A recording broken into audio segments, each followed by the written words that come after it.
Online മാധ്യമങ്ങളുടെ അതിക്രമം എന്നല്ല, ഈ ആക്രമണം എന്ന് തന്നെ പറയേണ്ടി വരും. ഒരു മൊബൈൽ ക്യാമറയും ഒരു യൂട്യൂബ് പേജോ അല്ലെങ്കിൽ ഒരു സോഷ്യൽ മീഡിയ പേജോ ഒക്കെ ഉണ്ടെങ്കിൽ ആർക്കും ഇപ്പോൾ മാധ്യമപ്രവർത്തകനാകാം.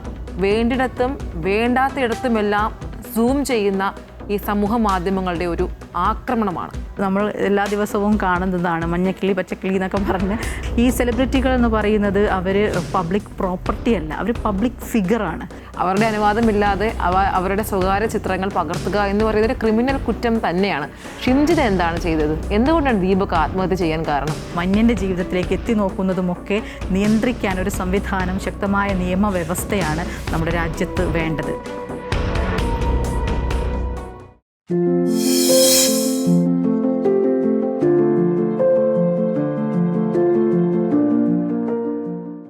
നമസ്കാരം. ഇന്ന് നാം നേരിടുന്ന ഏറ്റവും വലിയ വെല്ലുവിളിയാണ് സമൂഹ മാധ്യമങ്ങളുടെ അതിക്രമം. ആവിഷ്കാര സ്വാതന്ത്ര്യം എന്ന മനോഹരമായ ലേബലിനുള്ളിൽ ഒളിപ്പിച്ചു വെച്ച് മറ്റൊരാളുടെ സ്വകാര്യതയെ കച്ചവടമാക്കുന്ന ഈ ഡിജിറ്റൽ വേട്ടയുടെ ഇരകൾ ഓരോ ദിവസവും കൂടുകയാണ്. സെലിബ്രിറ്റികൾക്കും സാധാരണക്കാർക്കും ഒരുപോലെ ബാധകമായ സ്വകാര്യതയ്ക്കുള്ള മൗലികാവകാശം എങ്ങനെയാണ് വ്യൂസിനും ലൈക്കിനും വേണ്ടി ബലികൊടുക്കപ്പെടുന്നത്? ഓൺലൈൻ മാധ്യമങ്ങൾ അതിരുവിടുകയാണോ? ഈ വിഷയമാണ് വനിതാ ജംഗ്ഷൻ ചർച്ച ചെയ്യുന്നത്.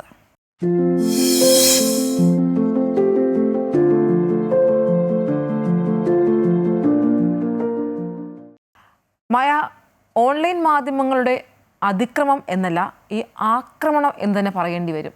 ഓരോ ആളുകൾക്ക് നേരെയുമുള്ള ആക്രമണമാണ്. ഇപ്പോൾ ഈ ഒരു വിഷയം വീണ്ടും ചർച്ചയാവാൻ കാരണം നമുക്കറിയാം, പൊങ്കാല ഇടാനായി എത്തിയ അന്ന രാജൻ തിരിച്ചു മടങ്ങിയത് നിറകണ്ണുകളോടെയാണ്.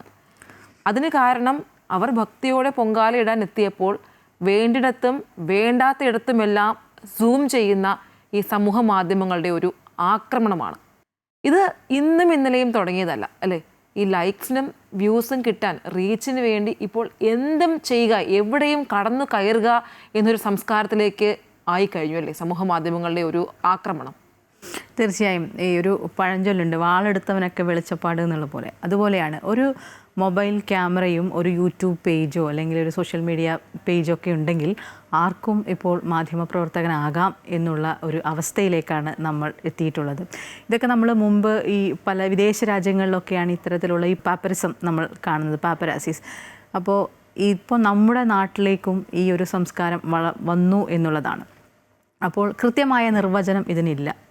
മാധ്യമപ്രവർത്തകൻ എന്നതിന് നമ്മുടെ ഈ സാറ്റലൈറ്റ് ചാനലുകളിലായാലും പത്രങ്ങളിലൊക്കെ ആയാലും ഒരു കൃത്യമായ നിർവചനമുണ്ട്. പക്ഷേ ഈ ഡിജിറ്റൽ മീഡിയയിലേക്ക് വരുമ്പോൾ, ഈ ഓൺലൈൻ യൂട്യൂബ് ചാനലുകളിലേക്ക് വരുമ്പോൾ ആരാണ് മാധ്യമപ്രവർത്തകൻ എന്നുള്ളൊരു ചോദ്യം വളരെ പ്രസക്തമാണ്. ആർക്കും എവിടെയും ഇടിച്ചു കയറി ചെന്ന് ഒരാളുടെ ദൃശ്യങ്ങൾ അവരുടെ അനുവാദമില്ലാതെ പകർത്തി, അതും അശ്ലീല ചുവയോടുകൂടി ആ ഒരു ടോണിൽ, നേരത്തെ ഐശ്വര്യ പറഞ്ഞതുപോലെ സൂം ചെയ്തും അനാവശ്യമായ സ്ഥലത്തേക്ക് അശ്ലീല കണ്ണോടുകൂടി കണ്ടുകൊണ്ട് ദൃശ്യങ്ങൾ എടുക്കുകയും അത് സോഷ്യൽ മീഡിയയിൽ പ്രചരിപ്പിക്കുകയും ഒക്കെ ചെയ്യുന്നത്, അത് അവർക്ക് ഒരു വരുമാന മാർഗമാക്കുകയാണ്. അതൊരു കച്ചവട ചരക്കാക്കുകയാണ്. ഒരു സ്ത്രീയെ ആണെങ്കിൽ ശരി, ഒരു ഉപഭോഗ വസ്തുവായി കണ്ട് അവരെ ഇതുപോലെ സൂം ചെയ്ത് ഹൈ ആംഗിൾ ഫോട്ടോസ് എടുത്ത് അങ്ങനെയൊക്കെയാണ് നമ്മൾ നിരവധി, നമുക്ക് എല്ലാ ദിവസവും ഫീഡ് വന്നുകൊണ്ടിരിക്കുകയല്ലേ, ഈ ഇൻസ്റ്റാഗ്രാമിലായാലും ഫേസ്ബുക്കിലായാലും.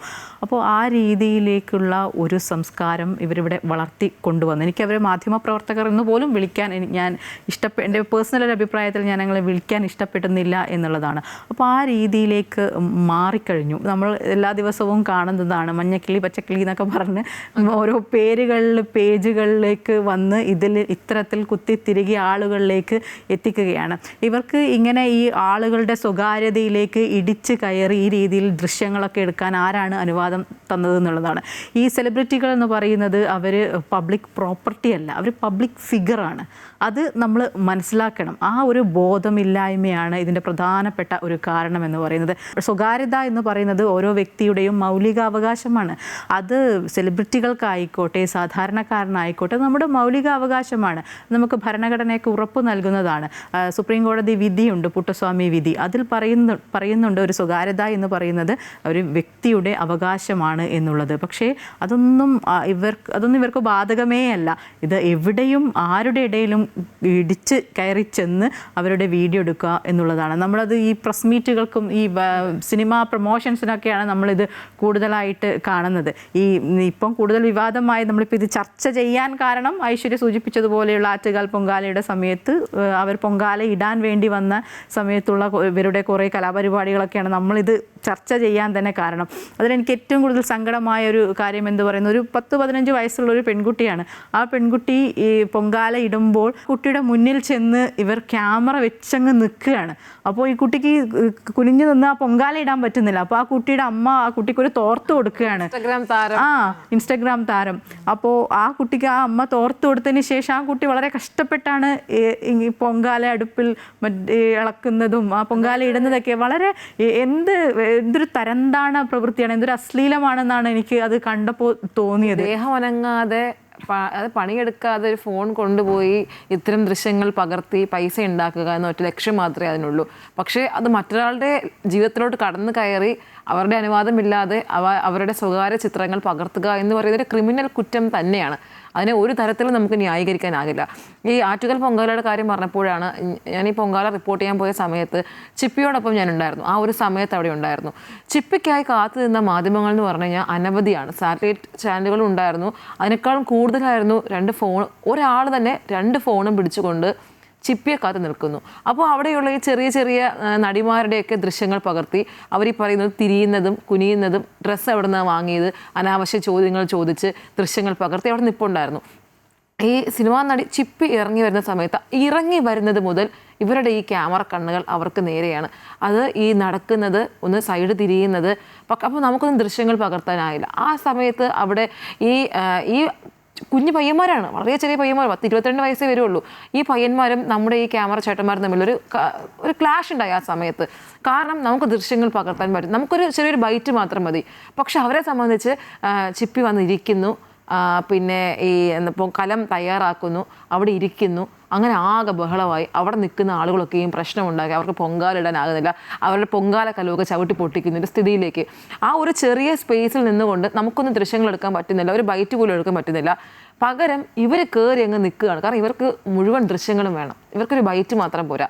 പകരം അവിടെ ചിപ്പി എന്തൊക്കെ ചെയ്യുന്നു അതിൽ പിന്നീട് ഞാൻ ഈ ദൃശ്യങ്ങൾ കണ്ടു, മറ്റ് സോഷ്യൽ മീഡിയാസിലൂടെ കണ്ടു. അതിൽ എടുത്തു പറയേണ്ട കാര്യം, അതിൽ ആദ്യത്തെ തംബ്നെയിൽ എന്ന് പറയുന്നത് ഈ ചിപ്പി തിരിഞ്ഞു നിൽക്കുന്നതാണ്. അപ്പോൾ നമുക്ക് ഇതെപ്പോഴാണ് സംഭവിച്ചത്, അതായത് പക്ഷെ കയറുമ്പോഴേക്കും അങ്ങോട്ടും ഇങ്ങോട്ടും നടക്കുന്ന വിഷ്വൽസ് ആണെങ്കിലും തംബ്നെയിൽ എന്ന് പറയുന്നത് വേറെയാണ്. അതായത് ആളുകളെ അതിലേക്ക് അട്രാക്റ്റ് ചെയ്യുക, അല്ലെങ്കിൽ അതുവഴി വരുമാനം ഉണ്ടാക്കുക. അതാണ് അവരുടെ പ്രധാന ലക്ഷ്യം എന്ന് പറയുന്നത്. ഇങ്ങനെ എല്ലായിടവും ഈ ചെറിയ ചെറിയ നടിമാർ എവിടെയുണ്ടോ അവരുടെ മുന്നിൽ പോയി അവരെന്തൊക്കെ ചെയ്യുന്നു, അവർ നടക്കുന്നത് അല്ലെങ്കിൽ നിൽക്കുന്നത്, കുനിയുന്നത്, ഇതൊക്കെ പകർത്തി സോഷ്യൽ മീഡിയയിൽ ഇട്ടിട്ട് അങ്ങ് അലക്കുക എന്നുള്ളതാണ്.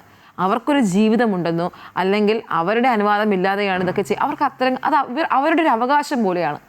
ഇത് ഞങ്ങൾക്ക് അവകാശപ്പെട്ടതാണ്. കൂടാതെ ഇത് മാത്രമല്ല, നമുക്കറിയാം ഈ ദീപക് എന്ന വ്യക്തി എന്തുകൊണ്ടാണ് ആത്മഹത്യ ചെയ്യാൻ കാരണം. ഇപ്പം മായ സൂചിപ്പിച്ചതുപോലെ എല്ലാവരും മാധ്യമപ്രവർത്തകരാണ്. ഒരു ഫോണും ഒരു യൂട്യൂബും ഉണ്ടെങ്കിൽ അവരെല്ലാവരും മാധ്യമപ്രവർത്തകരാണ്. ഷിംജിത എന്താണ് ചെയ്തത്? എന്തുകൊണ്ടാണ് ദീപക് ആത്മഹത്യ ചെയ്യാൻ കാരണം? ഈ റീച്ചിന് വേണ്ടി ഷിംജിത ഒരു വീഡിയോ എടുക്കുന്നു, അതിൽ അപമാനഭാരം താങ്ങാനാകാതെ ദീപക് ആത്മഹത്യ ചെയ്യുന്നു. ഇവിടെയും ഇതാണ് സംഭവിച്ചത്.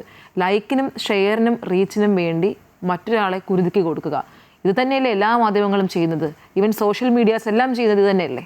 തീർച്ചയായും ഇത് തന്നെയാണ്. ഇവരെയൊന്നും നിയന്ത്രിക്കാൻ ഒരു സംവിധാനങ്ങളൊന്നും ഇല്ല എന്നുള്ളതാണ്. ഇതിപ്പോൾ നമ്മുടെ നാട്ടിൽ ഈ പൊങ്കാലയുടെ ഭാഗമായിട്ട് നമ്മളിങ്ങനെ പറഞ്ഞു. ഇതിനു മുൻപും പല സെലിബ്രിറ്റികൾക്കും ഒക്കെ ഇത്തരത്തിലുള്ള സമാനമായിട്ടുള്ള അനുഭവങ്ങളൊക്കെ ഉണ്ടായിട്ടുണ്ട്. അവരിതിനെതിരെ പ്രതികരിച്ചിട്ടുമുണ്ട്. ആദ്യം പൃഥ്വിരാജ് സുകുമാരൻ അദ്ദേഹത്തിൻ്റെ മകളുടെ ഫോട്ടോ ഒക്കെ സോഷ്യൽ മീഡിയയിൽ പോസ്റ്റ് ചെയ്യുന്നതിനും ഒക്കെ രംഗത്ത് വന്നിരുന്നു. ഹണി റോസ്, അനശ്വര രാജൻ, സൗബിൻ സാഹിർ. സൗബിൻ ഒരു ഹോസ്പിറ്റലിൽ കിടക്കുന്ന ഒരു ഫോട്ടോ എടുത്ത് പ്രചരിപ്പിച്ചതിനെതിരെ സൗബിൻ രംഗത്ത് വന്നിരുന്നു. ഇതുപോലെ അതുപോലെ തന്നെയാണ് നമ്മുടെ ബോളിവുഡ് താരങ്ങളെ എടുത്തു കഴിഞ്ഞാൽ ദീപിക പത്തുകോണിൻ്റെ ഒരു ഫോട്ടോ ഇതുപോലൊരു അതൊരു പ്രമുഖ പത്രത്തിലാണെന്ന് തോന്നുന്നു അച്ചടിച്ച് വന്നവരുടെ അവരുടെ ക്ലീവേജ് വെച്ചിട്ടായിരുന്നു ആ ഫോട്ടോ.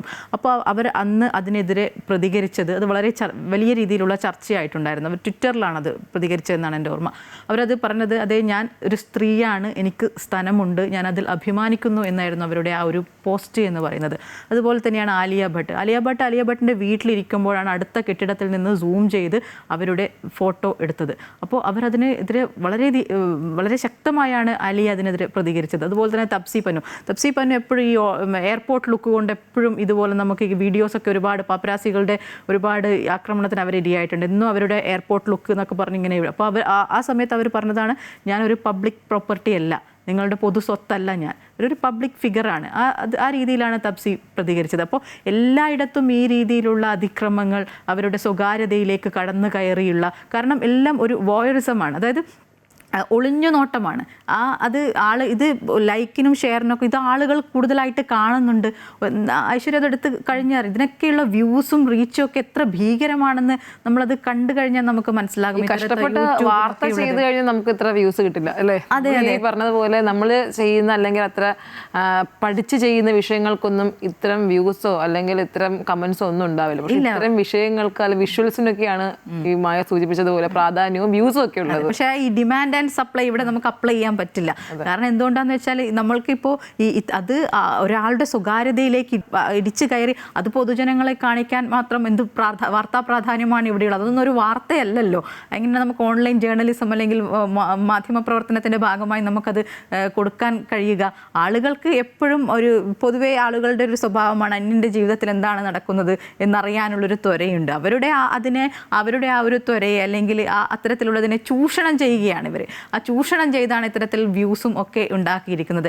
ഇതിനെതിരെ ഇതിനെ നിയന്ത്രിക്കാൻ ഒരു സംവിധാനം വേണം എന്നുള്ളതാണ്. ഇപ്പോൾ പത്രങ്ങളിലൊക്കെ പ്രസ് കൗൺസിൽ ഓഫ് ഇന്ത്യയുണ്ട്, ടെലിവിഷൻ ദൃശ്യമാധ്യമങ്ങളെ സംബന്ധിച്ചിടത്തോളം കേന്ദ്ര സർക്കാരുണ്ട്. പക്ഷേ ഈ ഇത്തരത്തിലുള്ള ഓൺലൈൻ മാധ്യമങ്ങളെ നിയന്ത്രിക്കാൻ വേണ്ടി ആരാണ് ഉള്ളത് എന്നുള്ളതാണ്. ഈ നേരത്തെ തന്നെ ഈ സംസ്ഥാന സർക്കാരും കേന്ദ്ര സർക്കാരും ഒക്കെ ഇതിനെ നിയന്ത്രിക്കാനുള്ള കുറച്ച് ചട്ടങ്ങളൊക്കെ കൊണ്ടുവന്നിരുന്നു. അതിൽ പറയുന്നതാണ് ഈ IT ചട്ടങ്ങൾ. അതിൽ 2021 അതുപോലെ തന്നെ 2021-23 അമെൻമെൻറ്റ് ആക്ട് ഒക്കെ ഇതിൻ്റെ ഭാഗമായിട്ടുണ്ടാകുന്നതാണ്. അപ്പോൾ ഈ ഓൺലൈൻ മാധ്യമങ്ങളെയും അതുപോലെ തന്നെ സോഷ്യൽ മീഡിയയും നിയന്ത്രിക്കാൻ കേന്ദ്ര സർക്കാർ കൊണ്ടുവന്നതാണ് ഈ IT ആക്ടിൻ്റെ അമെൻമെൻ്റ് ഒക്കെ. അതിൽ ഒരു വളരെ ശക്തമായി പറയുന്നുണ്ട്, ഓരോ ഓൺലൈൻ മാധ്യമങ്ങളും വാർത്താ പോർട്ടലുകളും ഒരു ഗ്രീവൻസ് ഓഫീസറെ നിയമിക്കണമെന്ന് ഇതിൽ പറയുന്നതാണ്. അപ്പോൾ ഒരാളുടെ സ്വകാര്യത ലംഘിക്കുന്ന വീഡിയോയെക്കുറിച്ച് പരാതിയോ അങ്ങനെ എന്തെങ്കിലും ലഭിച്ചു കഴിഞ്ഞാൽ 24 മണിക്കൂറിനുള്ളിൽ അല്ലെങ്കിൽ 72 മണിക്കൂറിനുള്ളിൽ അത് നീക്കം ചെയ്യാനുള്ള നടപടി ഉണ്ടാകണമെന്ന് ഇതിൽ പറയുന്നുണ്ട്. അതുപോലെ തന്നെയാണ് ഡിജിറ്റൽ മീഡിയ എത്തിക്സ് കോഡ് എന്ന് പറയുന്നത്. അത് ഈ ഓൺലൈൻ വാർത്താ മാധ്യമങ്ങൾ പാലിക്കേണ്ട കൃത്യമായ പെരുമാറ്റച്ചട്ടങ്ങൾ സർക്കാർ ഇതിൽ ഉൾപ്പെടുത്തിയിട്ടുണ്ട്. അതുപോലെ തന്നെയാണ് ബ്രോഡ്കാസ്റ്റ് സർവീസസ് റെഗുലേഷൻ ബില്ല്. ഇത് ഓൺലൈൻ മാധ്യമ ലോകത്ത് വലിയൊരു ചർച്ചയായതാണ് ആ സമയത്തൊക്കെ. ഈ ബില്ല് പ്രകാരം യൂട്യൂബ് ചാനലുകളെയും അതുപോലെ ഡിജിറ്റൽ വാർത്താ പോർട്ടലുകളെയും ഒക്കെ ഈ OTT ബ്രോഡ്കാസ്റ്റർമാരുടെ ഒരു പരിധിയിൽ കൊണ്ടുവരാൻ സർക്കാർ ഒരു ശ്രമമൊക്കെ നടത്തി. പക്ഷേ അതിപ്പോൾ ആ ഒരു പരിധിയിൽ കൊണ്ടുവന്നില്ല എന്നാണ് എൻ്റെ ഒരു ഓർമ്മ. അങ്ങനെ വരികയാണെങ്കിൽ നമ്മളിപ്പോൾ ഉള്ള ഈ TV ചാനലുകൾക്കും പത്രത്തിനുമൊക്കെ ഉള്ള ആ ഒരു കർശനമായ നിയമങ്ങളൊക്കെ ഇതുപോലെ തന്നെയുള്ള മാധ്യമങ്ങൾക്കും ബാധകമാകുമെന്നാണ് കരുതുന്നത്. അപ്പോൾ ഇവരെ നിയന്ത്രിക്കാനും ഇത് സ്ക്രൂട്ടിനി ചെയ്ത് എന്താണോ പൊതുജനങ്ങൾക്ക് കൊടുക്കേണ്ടത് അത് തന്നെ പൊതുജനങ്ങൾക്ക് കൊടുത്ത് ഇവരുടെ അതിക്രമങ്ങളും കടന്നുകയറ്റങ്ങളും അന്യൻ്റെ ജീവിതത്തിലേക്ക് എത്തി നോക്കുന്നതുമൊക്കെ നിയന്ത്രിക്കാൻ ഒരു സംവിധാനം, ശക്തമായ നിയമവ്യവസ്ഥയാണ് നമ്മുടെ രാജ്യത്ത് വേണ്ടത്. വിദേശ രാജ്യങ്ങളിലൊക്കെ അതുണ്ട് എന്നാണ് ഞാൻ മനസ്സിലാക്കുന്നത്. ഫ്രാൻസ്, കാനഡ പോലെയുള്ള രാജ്യങ്ങൾ അത്തരത്തിലുള്ള ശക്തമായ സംവിധാനമുണ്ട്. അവിടെ എൻ്റെ സ്വകാര്യത, ഓരോ പൗരൻ്റെയും സ്വകാര്യത അത് മാനിക്കുന്നുണ്ട് എന്നാണ് തോന്നുന്നത്. നമ്മൾ ഈ സോഷ്യൽ മീഡിയാസിൻ്റെ കാര്യം പറഞ്ഞപ്പോഴാണ് എടുത്തു പറയേണ്ട ഒരു കാര്യമുണ്ട്, ചില സാറ്റലൈറ്റ് ചാനലുകളുടെ കാര്യവും. അതായത് ദിലീപ് കുറ്റക്കാരനാണോ അല്ലയോ എന്നുള്ളത് അവിടെ നിൽക്കട്ടെ, പക്ഷേ ദിലീപ് കോടതിയിലേക്ക് അന്ന് പോകുന്ന സമയത്ത് ഡ്രോൺ പറത്തിയിട്ടായിരുന്നു ദൃശ്യങ്ങൾ എടുത്തിരുന്നത്. ദിലീപിൻ്റെ വീട് മാത്രമല്ല, ചുറ്റുമുള്ള വീടുകൾ, അവരുടെ അടുക്കളയിലേക്ക് വരെ എത്തി നോക്കുന്നൊരു സംസ്കാരം. അപ്പം നമ്മൾ ഈ സോഷ്യൽ മീഡിയാസിനെ കുറ്റം പറയുമ്പോൾ നമ്മുടെ ഇടയ്ക്കും അത്തരം ചില ആളുകളുണ്ട് എന്നുള്ള സത്യം നമ്മൾ മനസ്സിലാക്കേ മതിയാകും. കാരണം ഈ റേറ്റിങ്ങും റീച്ചിങ്ങും ഉണ്ടാക്കാനായിട്ട് എന്തൊക്കെയാണ് ചെയ്യുന്നത്? ദിലീപ് ഇറങ്ങി വരുന്നു, അതിൽ ലോ ആംഗിൾ എടുക്കുന്നു, ഡ്രോൺ പറത്തി എടുക്കുന്നു. അപ്പോൾ ചുറ്റുമുള്ള സ്ത്രീകൾ അവർ വീട്ടിൽ നിൽക്കുന്ന വസ്ത്രങ്ങളാണല്ലോ, പക്ഷേ അതൊന്നുമല്ല, അത് ആ ദൃശ്യങ്ങൾ കൊടുത്ത് എങ്ങനെയെങ്കിലും ആളുകളെ ഇതിലേക്ക് അവരുടെ ഈ ചാനലിലേക്ക് എത്തിക്കുക എന്നുള്ള ശ്രമം ഇത് തന്നെയാണ് നമ്മുടെ ചില സാറ്റലൈറ്റ് ചാനലുകളും ചെയ്യുന്നത് എന്ന് പറയാൻ കുറച്ച് വിഷമമുണ്ട്. പക്ഷെ ആ ഒരു സംസ്കാരമാണ് അവരും തുടരുന്നത് എന്ന് നമുക്ക് പറയേണ്ടി വരും. ഓൺലൈൻ മാധ്യമങ്ങൾക്കും കൃത്യമായ നിയമങ്ങളും കടുത്ത ശിക്ഷാ നടപടികളും ഉത്തരവാദിത്വമുള്ള എഡിറ്റോറിയൽ രീതികളും ഉണ്ടാകണം. ഒരു വ്യക്തിയുടെ അന്തസ്സും സമാധാനവും കവർന്നെടുക്കുന്നതിനെ നമുക്ക് മാധ്യമപ്രവർത്തനമെന്ന് വിളിക്കാനാവില്ല. ഓൺലൈൻ മാധ്യമങ്ങളെ നിയന്ത്രിക്കാൻ രാജ്യത്ത് കടുത്ത നിയമ സംവിധാനങ്ങൾ കൂടിയേ മതിയാകൂ.